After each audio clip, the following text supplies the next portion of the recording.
नमस्कार, देवभूमि के दंगल में आप सभी का स्वागत है। मैं हूं आपके साथ यशी शुक्ला और देवभूमि के दंगल में आज बात करेंगे पीआरडी जवानों की गुहार, अधिकारी करते अत्याचार।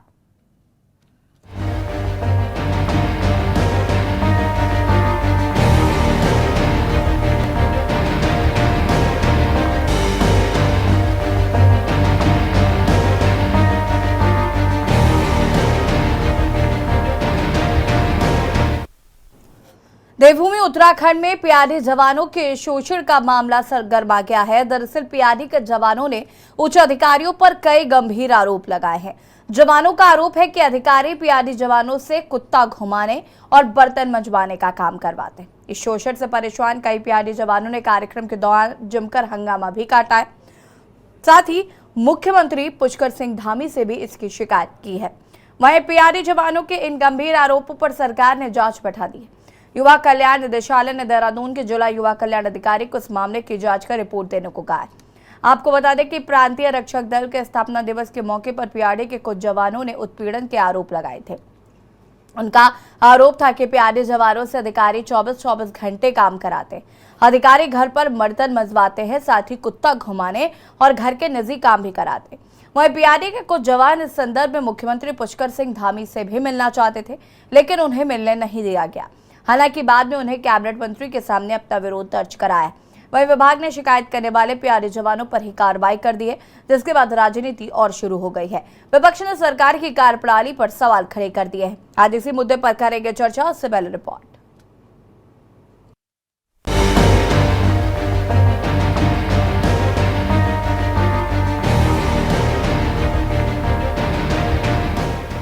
उत्तराखंड में पीआरडी जवानों का शोषण हो रहा है। नियम कानून बनाने वाले अधिकारी ही पीआरडी जवानों से कुत्ता घुमाने और बर्तन मंजवाने का काम कर रहे हैं। ये आरोप खुद पीआरडी के जवानों ने लगाए हैं और इसकी शिकायत भी मुख्यमंत्री से की है। वहीं पीआरडी जवानों के इन गंभीर आरोपों पर सरकार ने जांच बैठा दी है। युवा कल्याण निदेशालय ने देहरादून के जिला युवा कल्याण अधिकारी को इस मामले की जांच कर रिपोर्ट देने को कहा है। आपको बता दें कि प्रांतीय रक्षक दल के स्थापना दिवस के मौके पर पीआरडी के कुछ जवानों ने उत्पीड़न के आरोप लगाए थे। उनका आरोप था कि पीआरडी जवानों से अधिकारी 24-24 घंटे काम कराते हैं। अधिकारी घर पर बर्तन मंजवाने के साथ ही कुत्ता घुमाने और घर के निजी काम भी कराते हैं। अफसर लोग बुलाते हैं, घरों पे 24-24 घंटे काम कराते हैं, बर्तन धुलाते हैं, आप लोग कुत्ते घुमाते हैं। जिस अधिकारी को ये एक चपरासी भी मैं तो नहीं, तो पीआरडी जवान उसके घर में बर्तन धो रहा है, खाना पका रहा है, यहाँ तक कि बीओ तक। आज बीओ की बारी है। बीओ आज परेड के दिन बीओ क्रीज लेके खड़ा हो गया आगे। 365 में बीओ सिविल में रहता है, तब पीआरडी का जवान मर रहा चाहे जी रहा, तब वो पीआरडी, तब वो बीओ हमारे सूद, बीओ या डीओ हमारे सूद क्यों नहीं लेता है? क्यों नहीं लेता है? मैं ये जानना चाह रहा हूँ। इनका जो प्रश्न है 570 रुपये कटौती का, तो ये माननीय युवा कल्याण मंत्री महोदया की अध्यक्षता में एक सारे एसोसिएशंस को बुला के मीटिंग हुई थी, जिसमें इनके कल्याण की बहुत सारी चीज़ें हुई थी। उसी में ये प्रस्ताव इनके ही द्वारा, इनकी एसोसिएशन के ही द्वारा ये प्रस्ताव लाया गया था कि कल्याण कोष से हमें और व्यवस्था दी जाए और हमें सुविधाएं दी जाए। उसके लिए हम 570 रुपये की प्रति माह एक दिन की कटौती कराने के लिए तैयार हैं। इनके प्रस्ताव पर ही विभाग ने ये निर्णय लिया था और ये मिनिटाइज है। आपको बता दें कि प्रांतीय रक्षक दल के स्थापना दिवस के मौके पर पीआरडी के कुछ जवानों ने उत्पीड़न के आरोप लगाए थे। उनका आरोप था कि पीआरडी जवानों से अधिकारी 24-24 घंटे काम कराते हैं। पीआरडी के कुछ जवान इस संदर्भ में मुख्यमंत्री पुष्कर सिंह धामी से भी मिलना चाहते थे, लेकिन उन्हें मिलने नहीं दिया गया। हालांकि बाद में उन्होंने मंत्री रेखा आर्य के सामने अपना विरोध दर्ज कराया। वहीं खेल एवं युवा कल्याण मंत्री रेखा आर्य ने निष्पक्ष कार्रवाई का आश्वासन दिया है। वहीं विभाग ने शिकायत करने वाले पीआरडी जवान पर ही कार्रवाई कर दी है, जिसके बाद राजनीति और गर्मा गई और विपक्ष ने सरकार की कार्यप्रणाली पर सवाल खड़े कर दिए हैं। जो लोग इस कथन को कह रहे हैं वही लोग बता सकेंगे कि आखिरकार कहां पर ऐसा हो रहा है। जब इंक्वायरी होगी तो स्वाभाविक रूप से उन्होंने जो ये विषय को रेज किया है तो उन्हीं से पूछा जाएगा कौन से कर्मचारी किन के यहाँ पर इस प्रकार का कार्य कर रहे हैं, वे ही बताएंगे। क्योंकि विभाग के संज्ञान में तो विभाग कभी भी इस कार्य के लिए तो कहीं पे भी किसी को नहीं भेजता है। मुझे लगता है कि यदि कहीं ऐसा हो रहा है तो वो जिन्होंने इस बात को लिया है वो इस बात को रखने का काम करेंगे, और स्वाभाविक रूप से हमारा दायित्व बनता है कि हमारे पीआरडी जवानों का सम्मान बना रहना चाहिए, बरकरार रहना चाहिए, तो हम उसको बरकरार रखने का ही काम हम लोग करेंगे। जांच होगी, लेकिन इन दोनों की छुट्टी करने का क्या मतलब है? जांच आप करिए, हम उसका स्वागत करते हैं। जो आरोप उसने लगाए हैं बहुत संगीन आरोप है कि कुत्ते घुमाए जाते हैं, बर्तन मलवाए जाते हैं, और जो कल्याण कोष है उसमें ज़रूरत से ज़्यादा पैसा लिया जाता है और कई महीनों से उनको वेतन नहीं मिला है। ये गंभीर आरोप लगाए हैं पीआरडी जवानों ने। उन पर कार्रवाई करने के बजाय, उसकी जांच करने के बजाय आपने उन्हीं लोगों की छुट्टी कर दी जिन्होंने आपको हकीकत से रूबरू करवाया। ये तो कोई बात नहीं हुई। ये उत्तराखंड क्रांति दल का इस विषय में स्पष्ट रूप से कहना है कि यदि इस तरह की कोई घटना घटी हुई है या इस तरह का कोई कृत्य सरकारी कर्मचारियों द्वारा, जो अधिकारी वर्ग है उसके द्वारा प्रांतीय रक्षा दल के जो कर्मचारी हैं उनके द्वारा उनके साथ किया गया है, तो इसकी जांच सरकार को करनी चाहिए। और अगर उनका ये कहना है, स्पष्ट रूप से कहना है कि अधिकारियों द्वारा उनसे जिसका जो गृह कार्य हैं वो कराए जाते हैं, बच्चों को लाना, बच्चों को छोड़ना, घर की सफाई करना, बर्तन धोना, तो कहीं ना ये बहुत बड़ा अपराध है। और कहीं ना कहीं हम एक तरीके से जो प्रांतीय रक्षा दल के जो सदस्य हैं, जो कर्मचारी हैं, उनके शारीरिक शोषण और मानसिक शोषण दोनों ही कर रहे हैं। उनका जो नियुक्ति हुई है वो नियुक्ति किसी और कार्य के लिए की गई है और उनसे कार्य कुछ और कराया जा रहा है। कुल मिलाकर पीआरडी जवानों का उत्पीड़न बेहद गंभीर है। जो जवान आपदा के समय ट्रैफिक व्यवस्था संभालने समेत तमाम कार्यों में सहयोग करते हैं, उन्हीं का शोषण किया जाना बेहद गंभीर है। और जो अधिकारी नियम कायदे कानून बना रहे हैं वो खुद ही कानून का उल्लंघन कर जवानों का उत्पीड़न कर रहे हैं। ऐसे में सवाल यह है कि आखिर कब तक सरकार ऐसे अधिकारियों पर कार्रवाई करेगी?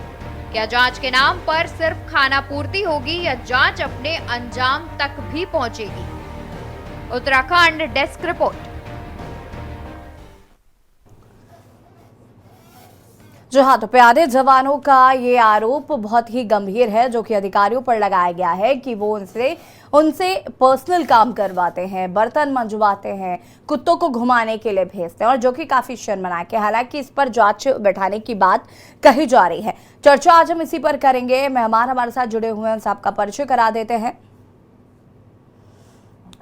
रविंद्र कुमार जी भारतीय जनता पार्टी के प्रवक्ता हैं। आशीष टोटिया जी कांग्रेस प्रवक्ता हमारे साथ जुड़ चुके हैं।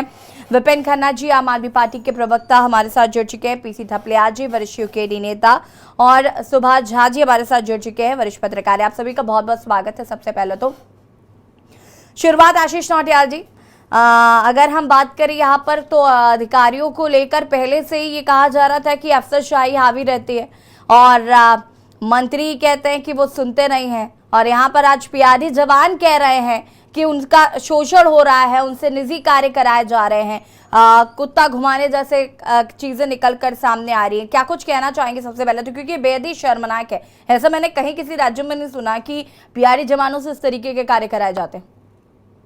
देखिए मैडम, पीआरडी जवान ने जिस प्रकार से अपना गुस्सा दिखाया माननीय सीएम जी के सामने, तो आप इतने आसानी से कोई इस तरह की हरकत नहीं करता है।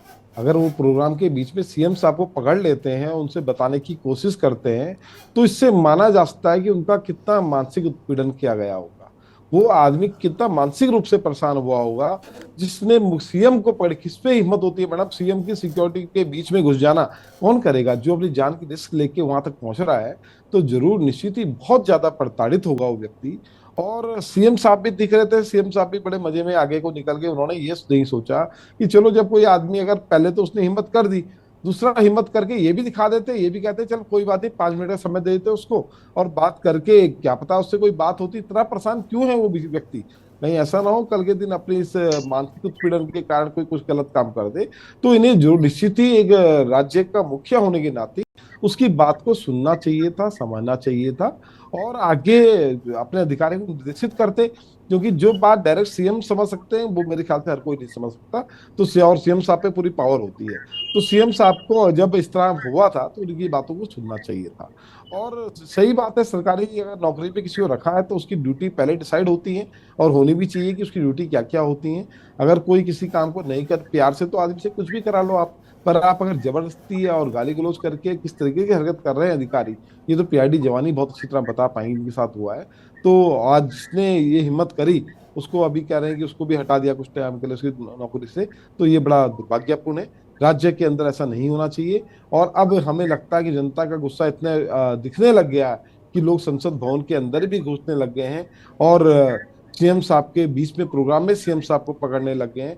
तो इसका मतलब जनता का गुस्सा अब जो है बहुत ज्यादा उबाल आ चुका है और निश्चित ही सरकार को इसका खामियाजा भुगतना पड़ेगा। विपिन खन्ना जी, क्या कुछ कहना चाहते हैं इस पूरे मामले पर?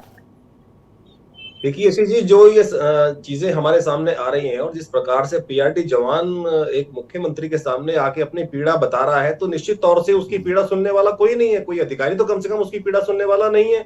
और देखिए, मैं समझता हूँ कि हमारे वरिष्ठ यूकेडी नेता थपलियाल जी यहाँ पे बैठे हुए हैं और वो, मैं समझता हूँ, सेना के बैकग्राउंड से आते हैं। उनको बहुत गहराई से इस सच्चाई का पता होगा कि जो पीड़ित बात कर रहा है उसमें कितनी सच्चाई है और जो उसने बात करी है उसमें निश्चित तौर से सच्चाई है। यशी जी, ये चीजें हम लोग सामने देखते हैं, ये कोई जांच का विषय नहीं है, ये सच्चाई बताई है उसने कि पीआरडी जवानों का कितना उत्पीड़न जो अधिकारी कर रहे हैं, उनसे कपड़े धुलवाना, उनसे अपनी क्यारी बनवाना, उनसे अपने गमले ठीक करवाना, उनसे बर्तन धुलवाना, उनसे अपने कुत्ते घुमवाना, वो बिल्कुल सच कह रहा है उस बात को। क्योंकि ये चीज मैं समझता हूँ कहीं ना कहीं हमारी नजरों के सामने जरूर आती है। वो उत्पीड़न इसलिए कर रहे हैं कि अधिकारी को ये पता है कि इसकी नौकरी मेरे हाथ में है, जब चाहे इसे कान पकड़ के मैं बाहर कर दूंगा। और उससे बड़े दुर्भाग्यपूर्ण बात यह है कि माननीय मुख्यमंत्री जी उसकी बात को सुनने को तैयार नहीं है। मैंने कोई ऐसा मुख्यमंत्री नहीं देखा, जनता का प्रतिनिधि कोई ऐसा नहीं देखा कि एक पीड़ित उसके दरवाजे पर आता है और वो उससे मुंह मोड़ लेता है। मेरा मानना है माननीय मुख्यमंत्री जी को सबको किनारे करके उस पीआरडी जवान को बुलाना चाहिए था, उससे बात करनी चाहिए थी, उसकी पूरी पीड़ा को सुनना चाहिए था, फिर निर्देशित करना चाहिए था। तो मैं समझता हूं कहीं ना कहीं ये तानाशाही वाली सरकार जो है, इसका सब जीता जागता उदाहरण हमने आज सामने देखा है। ठीक है, पीसी थपलियाल जी, क्या कुछ कहना चाहते हैं इस प्रकरण पर? जी, ये जो सिस्टम है हमारे, इसको समझना बहुत जरूरी है कि ये पीआरडी है क्या। क्योंकि उत्तराखंड राज्य बनने के बाद सरकारों ने परमानेंट एम्प्लॉय रखने बंद कर दिए और जो यूथ था, जिन यूथ ने यहाँ ये सोचा था कि हमारा राज्य होगा, हमारे राज्य में हमें रोजगार मिलेगा, उनके साथ ही बहुत बड़ा धोखा है। क्योंकि 3 साइड से सरकारें चल रही हैं, एक तरफ पीआरडी है, दूसरी तरफ उपनल है, तीसरी तरफ होमगार्ड है। और इन तीनों को अगर हम देखेंगे तो मुख्यमंत्री हमारे युवा हैं, शायद है उनको ये अनुभव नहीं होगा कि ये फोर्सेस कैसी बनी हैं और इन फोर्सेस की जिम्मेदारी क्या है। पीआरडी जो है ये भी 11 महीने के आउटसोर्स लोग हैं बेचारे। ये मैंने इस कार्यक्रम के पहले इनके एक सुभाष बरथवाल जी हैं भारतीय जनता पार्टी के, जो इसके राज्य मंत्री रहे हैं युवा कल्याण के अंडर में है पीआरडी। तो मैंने उनसे पूछा कि भाई ये पीआरडी में तुम 11 महीने बाद फिर रिन्यू करते हो इनका, और लगता तो ऐसा है कि जैसे ये बिल्कुल ऐसे जवान हैं जो जवान लायक जैसे सेना के जवान, इनके साथ ऐसा भद्दा मजाक क्यों कर रखा है। तो कहा भाई साहब इनकी तो पहले उपनल के कर्मचारियों से भी कम तनख्वाह थी और इनमें हम जो एम्प्लॉयमेंट हुआ है वो घर में काम करने के लिए भी एम्प्लॉयमेंट हो रखा है। यानी अगर जैसे अभी फौज की बात आती है जब, तो फौज में हमारे ऐसे सिपाही भी होते हैं जो टॉयलेट क्लीनिंग करते हैं, ऐसे सिपाही भी होते हैं जो खाना बनाते हैं, और ऐसे सिपाही भी होते हैं जो अधिकारियों के घर काम काज करते हैं। क्योंकि अधिकारियों के घर उनको तो चाहिए, उनको कुक चाहिए, ऑथराइज होता है अधिकारी, उसको वहां पे लोग चाहिए।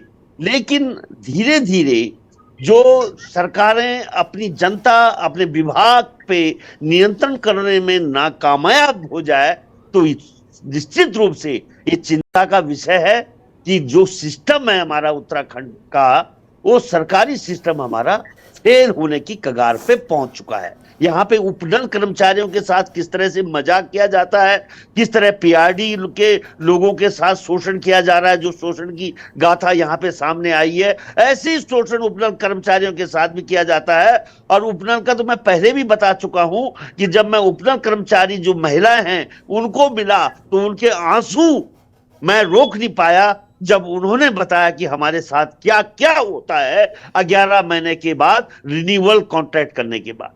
तो ये जो सरकारें हैं, ये सबसे पहले 11 महीने का जो सिस्टम है उसको खत्म करें। अगर इनको रखें तो इनको लगभग परमानेंट रखें। इनके साथ ऐसा चूहा बिल्ली का काम कर रखा है कि आज जिस तरह से इन्होंने हमारे जो जवान थे, जो एक हमारी बहुत बड़ी वो थी कि हम फौजी में गौरव महसूस करते थे, वो अग्निवीर भी इसी तरह का मजाक है हमारे साथ। वो भी अग्निवीर भी ऐसे हो रहा है। और ये जो चिंता है, इसमें जो फोर्सेज हैं, जो रक्षा है, सुरक्षा है, सारा असर करता है मैडम। इवन काम काज असर करता है, क्योंकि आज पूरी उत्तराखंड की सरकार की व्यवस्था इन 3 लोगों के हाथ में है, इन 3 लोगों के कंधों पे है। और अगर इन 3 लोगों में असंतोष होगा तो निश्चित रूप से उत्तराखंड की सरकार, जो केवल और केवल दिल्ली के मठाधीशों की आरती उतारने के अलावा कुछ नहीं कर रही है, वो देवतुल्य जनता के साथ एक भद्दा मजाक होगा। इसलिए हमें चिंताएं हैं कि हमारे युवा आज, इसीलिए तो युवा आज आंदोलन कर रहा है। और जब आंदोलन कर रहा है नौकरी के लिए, न्याय संगत भर्ती के लिए, तो उसमें लाठी पड़ रही है। और जो बेईमानी से घुसा रहा है, बैकडोर एंट्री करवा रहा है, वो और बड़ा शक्तिशाली नेता से भगवान बन जाता है। तो इन तमाम सवालों को लेकर हम चिंतित हैं। हमने क्यों ये राज्य लिया, हमें शर्म आ रही है कि हमने ये राज्य ऐसे लोगों के हाथों का खिलौना बना दिया है जो हम लोग अपने आप को माफ नहीं कर पा रहे। मैडम, माफ नहीं कर पा रहे। हम हैं अपराधी। ये लुटेरों को हमने बिठा दिया अपने सिर पे और ये लुटेरे हमको लूट के जा रहे हैं। Back to you. ठीक है, मैं वापस आती हूँ, जरा इस पर आगे विस्तार से चर्चा करेंगे। रविंद्र जी से जवाब ले लेते हैं। रविंद्र जी, देखिए, पीआरडी जवानों के साथ इस तरीके का ये जो शोषण का मामला सामने आया है, ये बेहद ही शर्मनाक है। और एक बार फिर कहीं ना कहीं उत्तराखंड में ये बात सामने आ रही है कि अफसरशाही हावी है। आपके मंत्रियों की बात नहीं सुनते हैं, मंत्रियों ने कई बार शिकायत की है। और अब पीआरडी जवान जिस तरीके से मुख्यमंत्री से मिलना चाह रहे थे, या उनकी जो मंशा थी, ये साफ तौर पर स्पष्ट है कि कहीं ना कहीं वो इतना ज्यादा उनका शोषण किया जा रहा है, मानसिक हैरेसमेंट भी इतना ज्यादा है कि उनके पास कोई और ऑप्शन नहीं था। तो कैसे लगाम लगेगी भाई इस अफसरशाही पर, और क्यों इसको लेकर काम नहीं किया जा रहा है?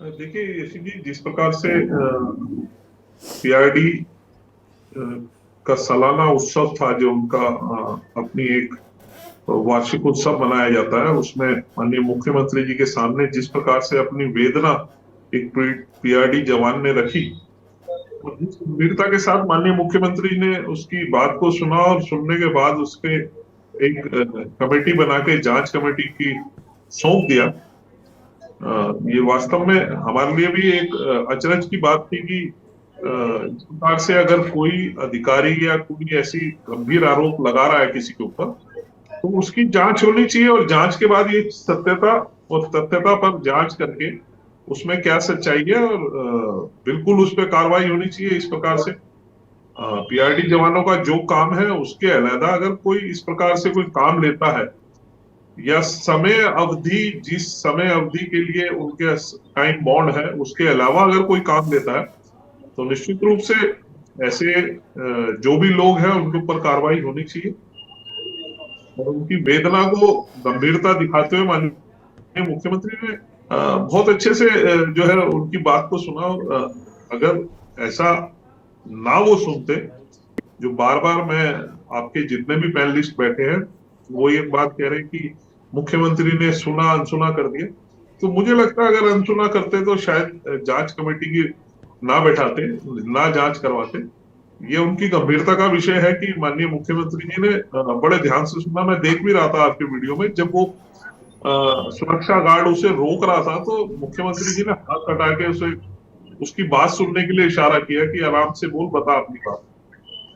तो माननीय मुख्यमंत्री ने जांच के लिए कहा है। अब आगे जांच में क्या निकल के आता है क्या नहीं आता, ये उसके बाद पता लगेगा। लेकिन जहां तक आरोप लगाने की बात है, तमाम लोग मुद्दे से अलग हटके और कई विषयों को ले आते हैं।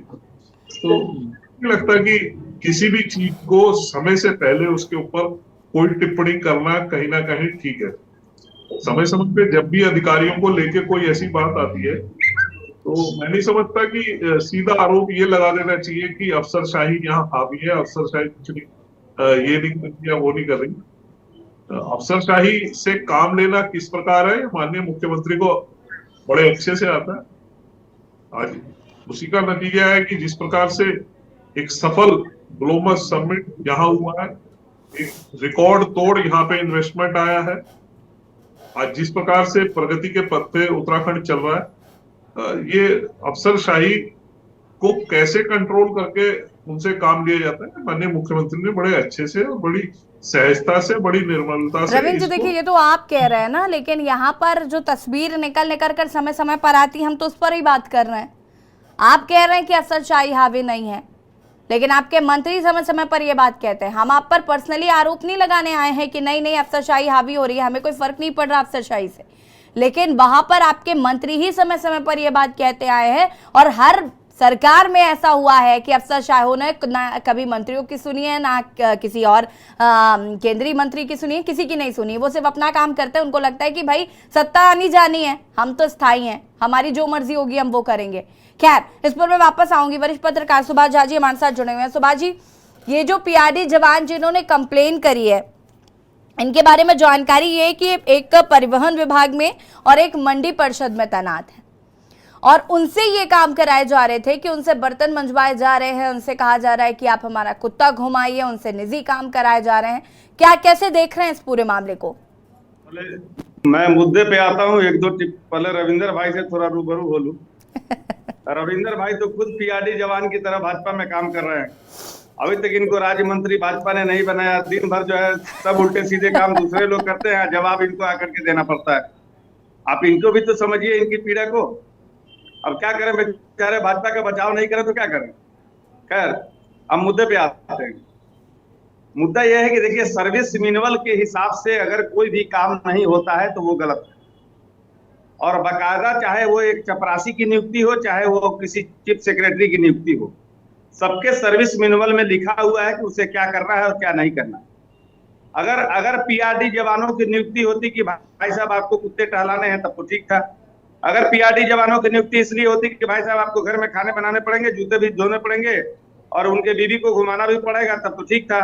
लेकिन अगर ये सब नहीं है और उसके बावजूद अगर करना है तो निश्चित तौर पे, और इसके शोषण का मुख्य कारण जो है वो सबसे बड़ा कारण है 11 महीने के बाद उनका रिन्यूअल। 11 महीने बाद उनका रिन्यूअल नहीं होगा, इसके लिए इस धमकी और इस ब्लैकमेलिंग में वो जो है 24 घंटे काम करने के लिए मजबूर है। लेकिन ये एक पक्ष है। दूसरा पक्ष ये भी है कि जो ड्राइवर या जो छोटे दर्जे का कर्मचारी, वो चपरासी ले लीजिए, वो गाड़ी का ड्राइवर ले लीजिए, मैं उन लोगों की भी हालत देखता हूँ कि जो परमानेंट है और जिनको पता है कि हमारा कुछ नहीं होना, उनकी भी हालत आप जाके देखिए। वो लोग भी अपने काम को नहीं करते हैं, उनकी भी हायरार्की कम नहीं है। समस्या यहाँ है। और एक समस्या और भी है कि ये बंशीधर तिवारी टाइप जो लोग हैं और ये विनय शंकर पांडे टाइप जो लोग हैं, जो 24 घंटे मुख्यमंत्री जी के साथ रहते हैं, और वो अपनी पीड़ा कहाँ व्यक्त करें, उनकी भी समस्या है। लेकिन खैर, मूल बात यह है कि जो हो रहा है वो गलत हो रहा है, और मुख्यमंत्री जी ने अगर उसके लिए जांच का आदेश दिया है तो ये धन्यवाद के पात्र हैं मुख्यमंत्री जी। लेकिन मुझे लगता है कि अगर ये इतने दिनों से हो रहा था तो ये सरकार की मशीनरी आखिर क्या कर रही थी कि सरकार को इसकी खबर तक नहीं थी। चर्चा इसी पर कर रहे हैं। मेहमान हमारे साथ लगातार बने हुए हैं। रविंद्र जी का रुख कर लेते हैं। रविंद्र जी, जो सवाल यहाँ पर अभी सुभाष जी ने कहा कि कैसे इतने लंबे समय से अगर उनके साथ शोषण हो रहा था तो आपकी मशीनरी को कैसे पता नहीं चला? देखिए, सुभाष भाई एक बड़े व्यंग्यात्मक टिप्पणियां करते हैं। मैं उनकी बात को ज्यादा गंभीरता से ना लेता हूँ, मैं भी हंस के ही मुस्कुरा के बस इस बात को यही रखता हूँ कि देखिए कि जिस प्रकार से इन्होंने मुझे कहा कि पीआरडी प्रवक्ता है, तो हम प्रवक्ता ही है। पीआरडी तो पता नहीं आप कैसे, मुझे मेरे समझ में नहीं आया। तो ठीक है, मैं आपकी टिप्पणी को नमस्कार ही करूंगा, बाकी तो ज्यादा मैं कोई आपके कुछ नहीं कह सकता।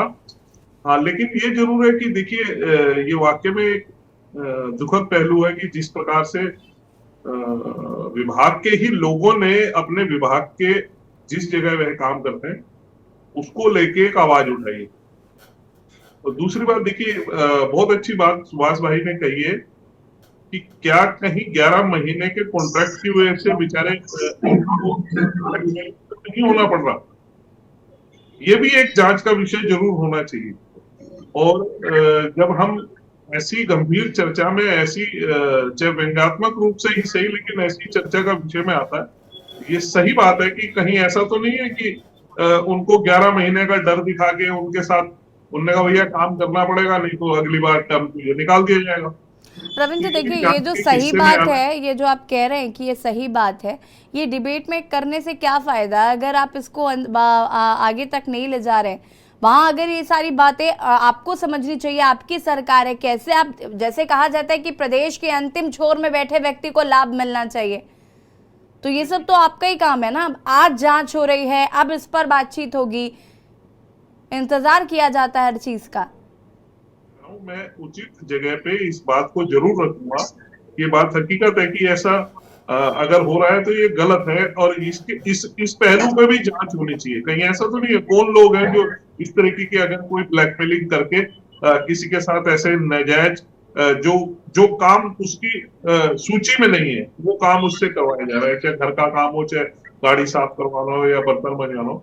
तो ये जरूर जांच का विषय है, और सरकार ने जिस गंभीरता के साथ इस विषय को लिया है, पीआरडी जवानों के दर्द को समझा है, मैं समझता हूँ माननीय मुख्यमंत्री जी ने बड़ा कदम उठाया और इस जांच का कुछ ना कुछ बढ़िया रिजल्ट जरूर आएगा।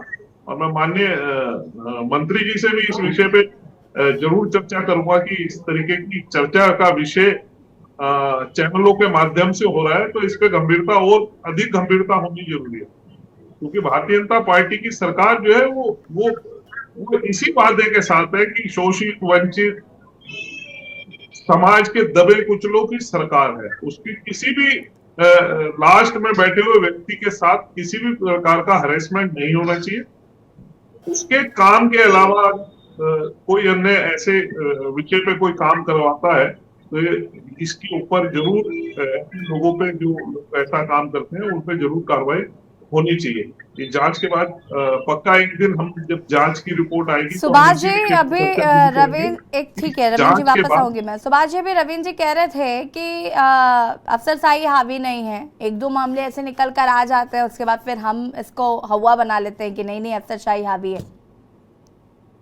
इनके यहाँ विधानसभा अध्यक्ष को कई बार मुख्यमंत्री के यहाँ गुहार लगाने पड़ते हैं कि हमारे जो है इंजीनियर बात नहीं सुनते, अफसर हमारी बात नहीं सुनते। सतपाल महाराज को गुहार लगाना पड़ता है कि इंजीनियर हमारे जो है बात नहीं सुनते। उसके बाद भी अगर रविंद्र भाई कर रहे हैं तो भाई इनके रेखा आर्या जी भी खुद कई बार कह चुकी है, इनके हिम्मत की दाद देनी पड़ेगी वाकई। रविंद्र जी बताइए ना, सतपाल महाराज जी झूठ बोल रहे हैं, विधानसभा अध्यक्ष झूठ बोल रही हैं या फिर वो झूठ तो कभी बोलते ही नहीं, इसलिए कि भाजपा में कोई नेता झूठ नहीं बोलता। इसलिए रवि भाई झूठ तो बोल ही नहीं। देखिए मैं बचाव करे बस। मैं ये नहीं कह रहा कि कोई अगर मान लीजिए कोई किसी का काम नहीं सुन रहा है और अगर वो किसी को लेके शिकायत करता है तो इसका मतलब ये गुहार नहीं होती है। माननीय मुख्यमंत्री के पास अगर किसी की शिकायत लेके जाते हैं कि भाई ये अधिकारी फला अधिकारी जिसको टास्क दिया गया था, जो काम किया था, अगर नहीं कर रहा है उसकी शिकायत की जाती है। और ऐसा करना तो कहीं ना कहीं मैं ये समझता हूं कि जो जनता, क्योंकि मंत्री ये नहीं कह रहा कि ये मेरा काम नहीं कर रहा, जनता का काम नहीं कर रहा। देखिए जनता के प्रति हमारी जवाबदेही है और जनता के काम अगर नहीं कोई अधिकारी कर रहा तो उसकी जरूर बिल्कुल शिकायत की जाती है। रविंद्र जी देखिए, शिकायत करना ठीक बात है, लेकिन मैं वही तो बात यहाँ पर निकल कर सामने आ रही है कि नहीं सुन रहे ना आपके अफसर, जनता के लिए ही नहीं सुन रहे जिसलिए उनको अपॉइंट किया गया है। ऋतु खंडूरी जी का बयान उठा लीजिए ना, कुछ दिन पहले पुल जो बहा था, ऋतु खंडूरी जी का गुस्सा कितना ज्यादा उस दिन देखने को मिला था, फोन पर चिल्लाती हुई नजर आई थी वो, जबकि वो संवैधानिक पोस्ट पर है। नहीं, बिल्कुल सही बात है, बिल्कुल सही बात है। रितु खंडूरी जी जिस प्रकार से अधिकारी को डांट रही थी, गुहार नहीं लगा रही थी, वो डांट रही थी अधिकारी को। क्या आप इस मामले को गंभीरता से सुनिए, लीजिए इस मामले को, तो वो गुहार लगाना नहीं होता, वो डांट लगाना होता। अरे रवींद्र जी, आप गुहार के पीछे क्यों पड़ गए? बात यहाँ पर ये हो रही है कि अफसरशाही हावी, अफसर नहीं काम कर रहे हैं, आप गुहार के पीछे ही पड़े हुए हैं। आप मुझे ये बता रहे हैं कि गुहार और शिकायत करने में क्या डिफरेंस होता है? देखिए, गुहार लगाना और शिकायत लगाने में बहुत जमीन है। रवींद्र जी प्लीज मुख्यमंत्री से उन्होंने कहा don't try to be over smart. नहीं रवींद्र जी, गुहार और शिकायत में बहुत बड़ा। रवींद्र जी प्लीज, रवींद्र जी हम इस पर चर्चा ही नहीं कर रहे कि गुहार और शिकायत में क्या डिफरेंशिएशन है, ये प्लीज बताएं संदर्भ सहित व्याख्या करके। हम नहीं पूछ रहे हैं, हम सिर्फ इतना कह रहे हैं कि अफसर नहीं सुनते हैं। अब रितु खंडेरू जी गुहार लगा रही हैं या उनको डांट लगा रही हैं वो अलग मसला है, लेकिन नहीं सुन रहे ना, उनकी भी नहीं सुनी जा रही है। नहीं, ऐसा नहीं है कि अगर नहीं सुन रहे होते तो काम भी तो हो रहा है ना। कोई अगर एक आध अधिकारी किसी सुभाष जी, मुझे ऐसा लगता है रवींद्र जी के सारे काम करते हैं अधिकारी, उसी हिसाब से उसके लिए उसकी शिकायत भी होती है, उस पर कार्रवाई भी होती है, ऐसा तो है। चलिए आशीष नौटियाल जी, रवींद्र जी मानने को तैयार नहीं है कि अफसरशाही हावी है। वो नहीं मानेंगे मैडम, क्योंकि दबाने कुचलने की सरकार है। चाहे हमें दबा दें डिबेटों में, चाहे किसी को जनता को दबा दें, क्योंकि जब जो बताया रविंद्र भाई ने, दबले कुलचों की सरकार है, क्या बता रहे थे, दबाने कुचलने वालों की सरकार है। ये हर स्तर पर हर आदमी को झूठा बनाना चाहते हैं कि आप ही झूठे हैं, हम ही सच्चे हैं, अपने आप का अपना वर्चस्व हमेशा ऊपर दिखाना चाहते हैं। आज मैडम देखें किस तरह से इन्होंने बाजारों में हाल कर दिए। अभी 4 दिन नहीं हुए इन्वेस्टमेंट समिट को हुए, आप बाजार के अंदर देखिए वो टाइल से उखाड़नी शुरू कर दी, दोबारा उखड़ गई है कई जगह। आज अखबार में आ रखा है, हर अखबार में आ रखा है कि ये टाइल से जो है टूट गई है। तो इस तरीके से इन्होंने जनता का पैसे के बर्बादी करते हैं। तनख्वाह टाइम पे देने की इन लोगों की हिम्मत नहीं है। आप देखें हर विभाग परेशान है, तनख्वाह टाइम पे नहीं आ रही इनकी। उन शिक्षकों को तनख्वाह नहीं आती जो बेचारे शिक्षक हमें पढ़ाने लिखाने का और हमें कुछ बनाने का कार्य करते हैं, वो बेचारे अपनी तनख्वाह नहीं ले पा रहे हैं। अभी पीआईडी जवानों की तनख्वाह नहीं दे पा रहे हैं, ये तनख्वाह भी नहीं दे पा रहे हैं, तो क्या करेंगे? 100-500 करोड़ रुपए के इवेंट के ऊपर आप खर्चा कर देते हैं, सिर्फ दिखावा करने की कोशिश करते हैं कि आप युवाओं के लिए कुछ कर रहे हैं। सिर्फ देखें, इस तरह की राजनीति ज्यादा दिन सब तक नहीं चलेगी। जनता जब जाग जाएगी, आप लोगों का घर से निकलना मुश्किल हो जाएगा। जब अभी तो आपके सीएम साहब है इतनी बड़ी सिक्योरिटी लेके घूम रहे हैं, आप जैसे लोगों को तो जनता ऐसे ही पकड़ लेगी।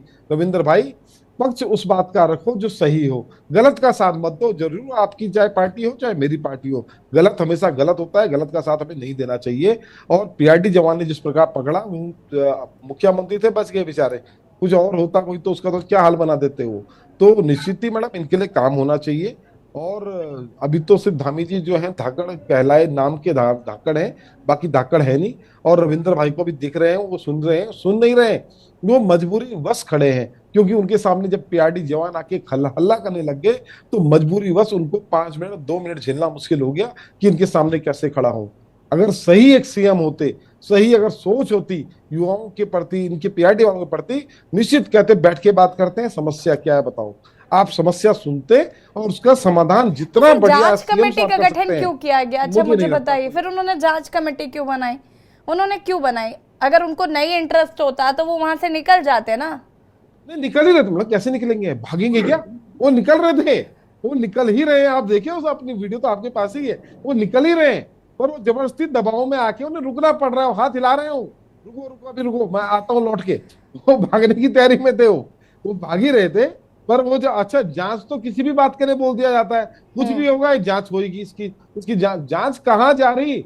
250 किलो सोने की जांच तो आप कर नहीं पाए जो आप खा के बैठ गए, कोई जांच नहीं हो रही मैडम। सिर्फ दिखावा और जनता को गुमराह करने का काम कर रहे हैं, इसके अलावा ये लोग कुछ नहीं कर रहे हैं। और अब निश्चित मैडम जो दिखने लगा है, अब राजनीतिक लोग नहीं, एक आम आदमी मैडम अब इन्हें सड़क पे पकड़ने लग गया है। एक आम आदमी, जब आम आदमी आपको सड़क पे पकड़ने लग जाए तो समझ जाए आप कहाँ जा रहे हैं।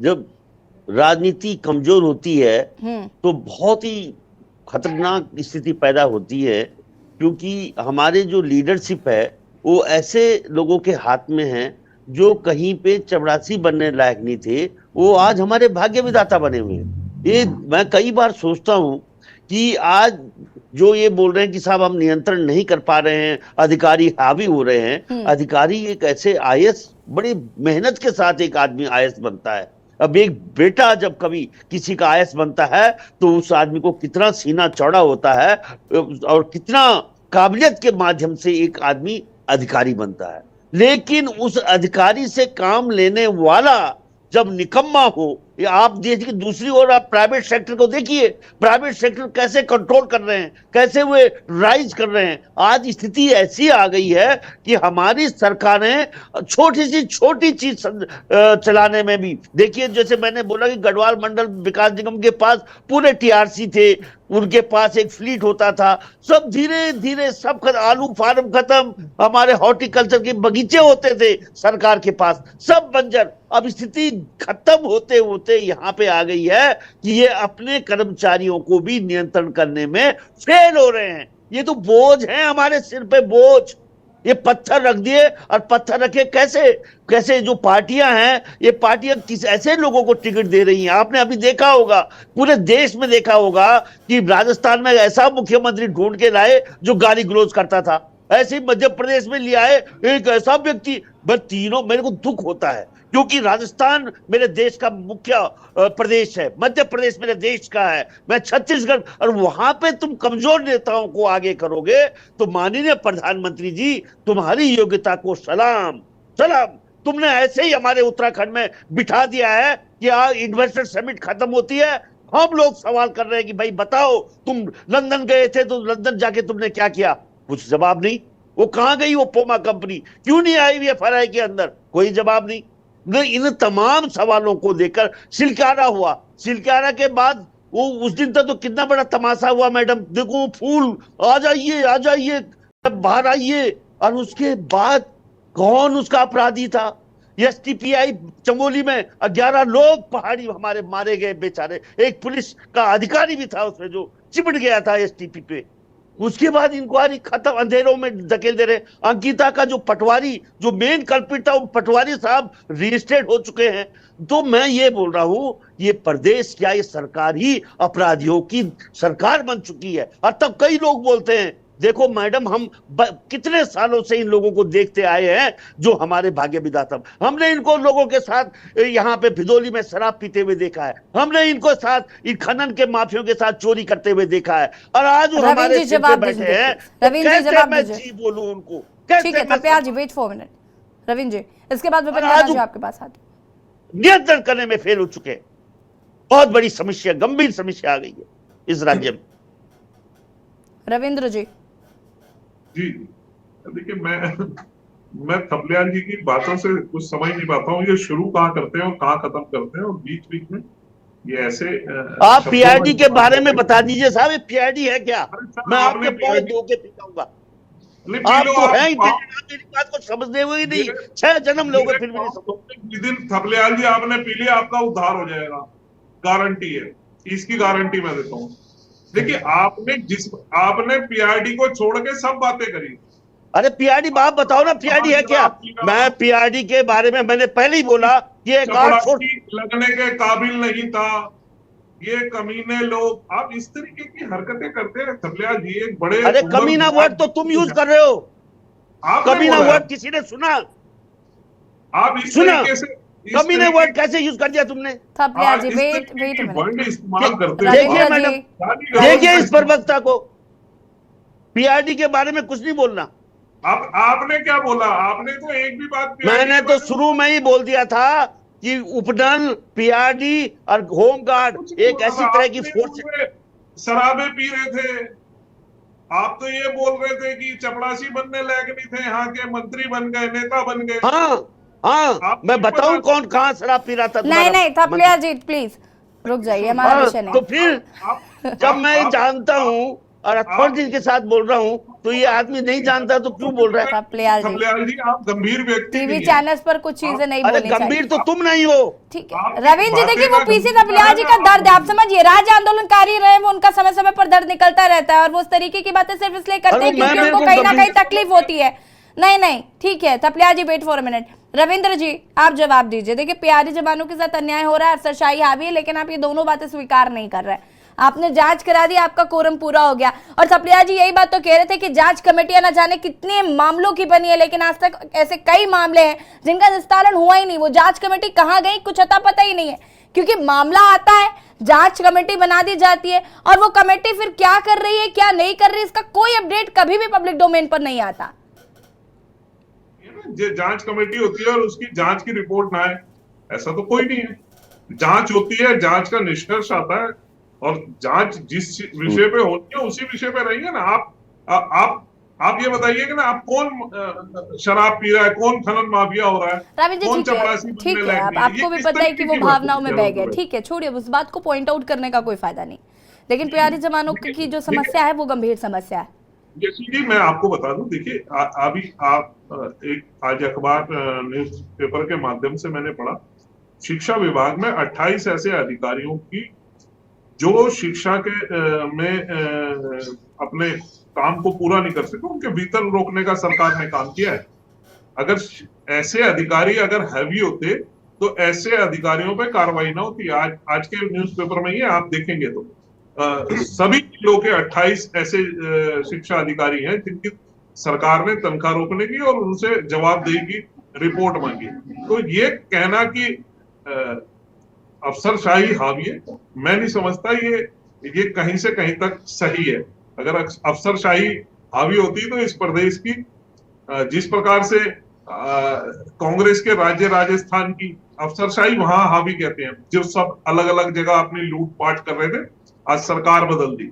आज सरकार यहाँ काम कर रही है, लगातार प्रगति के पथ पर अग्रसर है। 3.5 लाख करोड़ रुपए की इन्वेस्टमेंट हम लेकर आए हैं इस प्रदेश के लिए। इस प्रदेश के लिए नई योजनाएं लेकर आए हैं।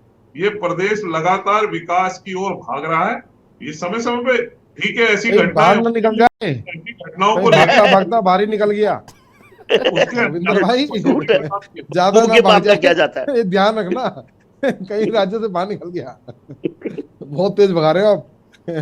इतना विकास कि आपको पीआईडी जवान पकड़ने दे रहे हैं रास्ते में, है ये कोई विकास होता है?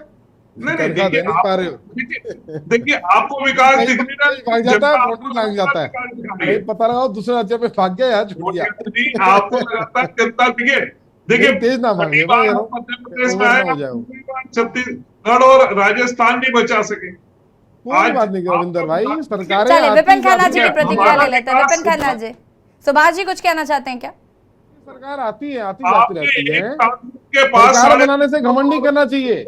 कई पार्टी ऐसी है जो कभी आई नहीं सत्ता में, पर रविंद्र जी आशीष जी रुक जाइए जरा, रुकिए जरा, फटाफट सुभाष जी अपनी बात को पूरा करेंगे, उसके बाद मैं विपिन जी आपके पास आती हूँ। माफी चाहूंगी, काफी देरी से आ रही हूँ।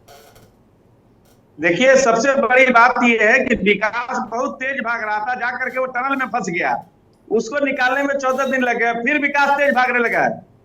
इसलिए आप वो टेंशन ना लें, आप लोग जो बोल रहे हैं आप लोग विकास को समझिए। हमारा सांस लेने तो विकास से निकाला गया। धामी जी का विकास बहुत तेज भाग रहा है। विपिन खन्ना जी जी क्या कहना चाहते हैं? जिस प्रकार आपने कहा कि भाई अगर पीआरडी जवानों का शोषण हो रहा था तो मशीनरी को क्यों नहीं पता लगा कि सरकारी मशीनरी क्या कर रही है आखिर, तो मेरा तो जवाब ये है कि ये सरकारी मशीनरी ही तो है जो उस पीआरडी जवानों का शोषण कर रही है। अगर उस मशीनरी के सामने ही पीआरडी जवान को शिकायत करनी होती तो कब का निस्तारण हो चुका होता, उसे मुख्यमंत्री के सामने जाकर क्यों कहना पड़ा। और दूसरी बात आती है जांच की। यशी जी, अभी आपने कहा कि जांच तो मुख्यमंत्री जी ने कर दी है, अभी हमारे रविंद्र भाई ने कहा जांच तो बैठा दी है, अगर वो गंभीर ना होते तो जांच क्यों बिठाते। तो यशी जी वो तो अपना पल्ला झाड़ के जा रहे थे, लेकिन वो एक चौथा स्तंभ होता है ना, कैमरा लगा हुआ होता है, तो उस कैमरे में वो कैप्चर हो गए। उस पीआरडी जवान की जो व्यथा थी उस कैमरे में कैद हो गई। इसलिए माननीय मुख्यमंत्री जी को एक फॉर्मेलिटी करने के लिए उस जांच को बिठाना पड़ा। और देखिए जांच के साथ साथ जो वो बेचारा पीआरडी जवान था उसका दूसरा शोषण हो गया, उसको छुट्टी पर भेज दिया गया। छुट्टी पर भेजने का मतलब उसका वेतन भी कटेगा। देखिए पीआरडी जवान हमारे हैं जो उपनल कर्मचारी हैं, इनका मानसिक उत्पीड़न भी हो रहा है, उनका आर्थिक उत्पीड़न भी हो रहा है। क्योंकि देखिए एक तसला उठाने वाला मजदूर वो अपनी दिहाड़ी 700 रुपए लेता है, 700 रुपए, और पीआरडी जवान को आप 575 रुपए दे रहे हैं, जबकि भारतीय जनता पार्टी की सरकार ये कहती है कि प्रति व्यक्ति आय 1.5 लाख रुपए हो गई है। तो बड़ा हास्यास्पद लगता है ये सुनकर कि आप अपने कर्मचारी को 775 रुपए दिन की दिहाड़ी दे रहे हैं, उसके बाद उसका शोषण 24 घंटे कर रहे हैं, उससे बर्तन मंजवा रहे हैं, उससे कपड़े धुलवा रहे हैं, उससे कुत्ता घुमवा रहे हैं, उससे अपने बगीचे की साफ सफाई करवा रहे हैं, और उसको उसका वेतन आप क्या दे रहे हैं? उसमें भी आप कटौती कर रहे हैं। देखिए, ये जो कह रहे हैं कि अंतिम व्यक्ति तक विकास पहुंचाने वाली सरकार, तो ये जो पीआरडी जवान था ना ऋषि जी, ये अंतिम व्यक्ति ही है। इसको हम अंतिम व्यक्ति की संज्ञा दे सकते हैं, क्योंकि इतना शोषण, इतना आर्थिक शोषण या मानसिक शोषण एक अंतिम व्यक्ति ही कर सकता है, का ही हो सकता है। जो ये कहते हैं दबे कुचलों की सरकार, बिल्कुल नोटियाल जी सही कहा आपने, ये दबाने कुचलने वालों की सरकार है, क्योंकि अगर उसे दबाया और कुचला ना जाता तो वो अपनी पीड़ा माननीय मुख्यमंत्री जी के सामने ना बताता। और रही बात हमारे जो अधिकारी जो है सुनते नहीं है, तो मेरा मानना है जो 40 और 45% कमीशन की वसूली करके सरकार को दे रहे हो, तो वो मंत्रियों की क्यों सुनेंगे जिनको 45 से 50% कमीशन इकट्ठा करना हो। अभी इन्होंने बात कही शिक्षा विभाग में अधिकारियों का वेतन रोक दिया गया। क्या आपने पीडब्ल्यूडी के अधिकारियों का कभी वेतन रोका है? क्या आपने खनन जो अधिकारी हैं उनका कभी वेतन रोका है? ऐसे अधिकारियों का वेतन रोक के दिखाए सरकार, जो सरकार का पालन पोषण करती है, जो सरकार को 45 और 50% की कमीशन इकट्ठा करके देती है, उनका वेतन रोकिए ना, उनका ट्रांसफर करिए, उनको सस्पेंड करिए, तब सच्चाई जनता के सामने आएगी, जिसका जवाब भारतीय जनता पार्टी की सरकार नहीं दे पाई। रविंद्र जी, बहुत सारी बातें यहाँ पर देखिए विपिन जी ने कही। देखिए विपिन जी कुछ भी कह सकते हैं, स्वतंत्र है अपनी बात कहने में, लेकिन इनकी बातों को जनता मेरे ख्याल से जवाब दिया है 3 राज्यों में। रविंद्र जी देखिए, this is not the point कि 3 राज्यों में जनता ने जवाब दिया, ये कोई बात नहीं होती है कि अगर उत्तराखंड की जनता ने आप पर भरोसा जताया है, तो अगर विपक्ष आपसे सवाल कर रहा है तो आपको जवाब देना चाहिए। जनता का काम है, वो जिसको जवाब देगी वो देगी चुनाव में, लेकिन अभी तो आपको जवाब देना चाहिए ना कम से कम। हमारी जवाबदेही जनता की है, हमारी जवाबदेही जनता की है। विपक्ष तो कई सारी चीजों को ऐसे उठाता है, तो पकड़ रही है आपको रविंद्र भाई, जनता ने तो पकड़ा, जिसके आप भाग रहे हैं। हमें जवाब जनता को देना है, और जनता हमारी कनेक्टिंग हमारी जनता से सीधी है। जनता हमारी बात को समझती है, कौन सच बोल रहा है, कौन झूठ बोल रहा है, कौन बरगला रहा है, कौन बहका रहा है, ये जनता सही तरीके से जानती है और समय समय पे इन्हें जवाब देती है। लोकतंत्र। चलिए, हम उम्मीद करते हैं कि पीआरडी जवानों को न्याय जरूर मिलेगा, लेकिन ये जो सवाल निकल कर आ रहा है अभी, इस पर भी फटाफट मैं आपका जवाब लूंगी रविंद्र जी, कि आखिर इन 2 पीआरडी जवानों को छुट्टी पर क्यों भेज दिया गया। और बात बिल्कुल सच है कि उनकी क्या आप सैलरी नहीं कटेगी, आपने उनको और मुश्किल में डाल दिया है। और उनको छुट्टी पर क्यों भेजा गया है, मुझे तो अभी ये भी नहीं समझ में आ रहा है। देखिए, जांच कमेटी जिस समय अपनी जांच करती है, उसको क्या अच्छा लगता है, क्या उसके अपने विषय होते हैं, जांच करने के तरीके होते हैं, उसी जांच के तहत किए जाते हैं। मुझे इसकी जानकारी नहीं है कि उन्हें छुट्टी पे भेजा है। मैं आपके माध्यम से ही आपकी बात को सत्यता मानते हुए, गरिमा महाराज सोनी जी इस बात का जिक्र भी कर रही थी, अगर आपने रिपोर्ट ध्यान से सुनी होती तो आपको पता होता। जी। देखिए, मैं आप वही कह रहा हूँ ना, मैं आप ही की उसको सत्यता मानते हुए इस बात को कह रहा हूँ कि जांच आयोग जो जांच कमेटी होती है, वो अपनी जांच के तहत किन किन बिंदुओं को रख के जांच करती है, उस विषय पे मैं नहीं जा सकता। उसे लगा होगा इन्हें छुट्टी में भेजना चाहिए या इन्हें रखना चाहिए, ये उसका अपना विषय है, और वो पता लग जाएगा कि छुट्टी भेजने का कारण क्या था। रविंद्र भाई, जांच एजेंसी छुट्टी पर नहीं भेजती है, विभागाध्यक्ष छुट्टी पर भेजता है, ये समझने वाली बात है। और यहाँ पर मानिए आप गलत किया है, आप कहिए कि गलत है, लेकिन आप कहेंगे नहीं, आप में हिम्मत नहीं है यह बात कहने की कि उस जवान के साथ गलत हुआ है, उसको छुट्टी पर नहीं भेजना चाहिए था। चलिए ठीक है, अब चूंकि वक्त की कमी है, लेकिन हम उम्मीद करते हैं कि इन पीआरडी जवानों को न्याय जरूर मिलेगा। और रविंद्र जी, हम ये उम्मीद करते हैं कि आप आगे इन सारी बातों को ले जाएंगे और कहीं ना कहीं इन पीआरडी जवानों को जरूर न्याय मिल पाएगा। आप सभी का बहुत बहुत शुक्रिया चर्चा में शामिल होने के लिए। देवभूमि के दंगल में आज हम बात कर रहे थे पीआरडी जवानों ने जहां एक और मुख्यमंत्री के सामने अपना दर्द बयां किया और उन्होंने बताया कि कैसे अधिकारी उनसे बर्तन मंजवाते हैं, अपने कुत्ते घुमाते हैं, क्यारियां लगवाते हैं, इस तरीके के निजी काम उनके द्वारा करवाए जाते हैं, जो कि कहीं ना कहीं शर्मनाक है कि पीआरडी जवानों का चयन कैसे किया जाता है। उनका जो काम है उनसे वही काम करवाने चाहिए, लेकिन अधिकारी यहां पर कहीं ना कहीं हावी होते हुए नजर आ रहे हैं। ऐसे में क्या कुछ कार्रवाई होगी, जांच समिति बनाई गई है, क्या कुछ रिपोर्ट आती है, वो देखना होगा। देवभूमि के दंगल में फिलहाल इतना ही। देखते रहिए के न्यूज़ इंडिया। नमस्कार।